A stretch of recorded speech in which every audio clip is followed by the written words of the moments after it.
A male bee hummingbird, looking for a mate and dressed to impress.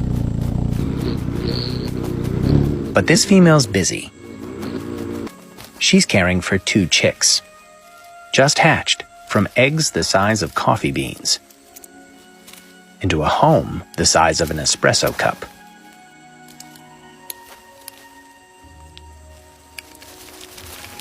In 4 days, they'll double in size, on a diet of insects and nectar.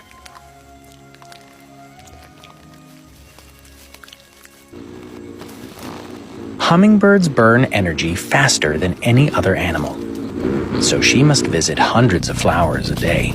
She's so tiny, bugs are major competition.